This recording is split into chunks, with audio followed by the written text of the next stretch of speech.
Sudha kitchen. ஒரு அடி கனமான ஒரு வானொலி எடுத்துக்கோங்க. வானொலி எடுத்துக்கிட்டு அதில் கவனி அரிசி 1/4 கிலோ. இப்போது வெயில் காலம் இல்லை, வெயில் காலமாக இருந்தால் நம்ம நல்லா சரடாக காய போடலாம். அதனால் இதை நம்ம அடுப்பில் வறுத்துப்போம். வறுக்கணும்னா நல்லா கை வச்சு பார்த்தா ஒருக்காத அளவு சூடு இருந்தால் போதும். அடுத்து சின்ன சோளம், அடுத்து பச்சை பயிறு, அடுத்து சம்பா கோதுமை, அடுத்து கொள்ளு, அடுத்து வரகு,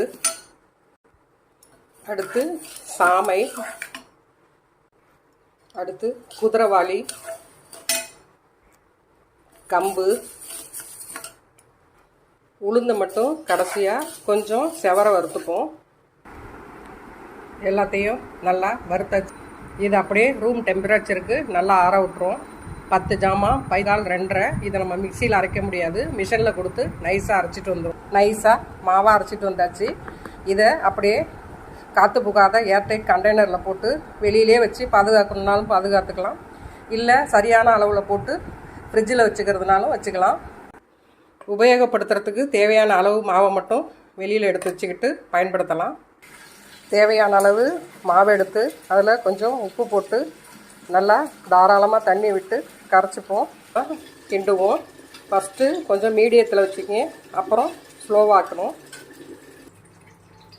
மீடியத்தில் வச்சு கிண்ட இந்த மாதிரி குழைவாக வரும். இப்போது அடுப்பை சிம்முக்கு மாற்றிப்போம். நல்லா கெட்டியாக வருது. எவ்வளோ கெட்டியாக சுண்ட வைக்க முடியுமோ அவ்வளோ கெட்டியாக சுண்ட வச்சுப்போம். நான் சாயந்தரமாக தான் வறுத்தேன். உடனே போய் மிஷினில் அரைச்சிட்டு வந்துட்டு இப்போ உடனே இந்த கஞ்சியை வைக்கிறேன். நல்லா கெட்டியாக வந்துருச்சு.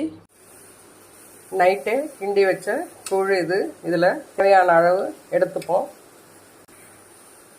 இதில் தேவையான அளவு தயிர் விட்டு கரைச்சிப்போம். நைட்டே உப்பு போட்டிருப்போம், அதனால் தேவைன்னா சேர்த்துக்கலாம்.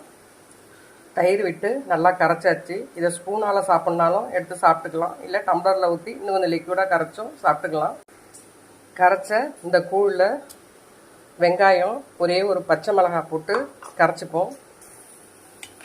சாப்பிடும்போது இந்த வெங்காயம் வாயில் படும்போது நல்லா டேஸ்ட்டாக இருக்கும். நீங்களும் இதே மாதிரி செஞ்சு பாருங்கள். இதில் எத்தனை வகையான தானியம் போட்டிருக்கேன்னு உங்களுக்கு தெரியும்.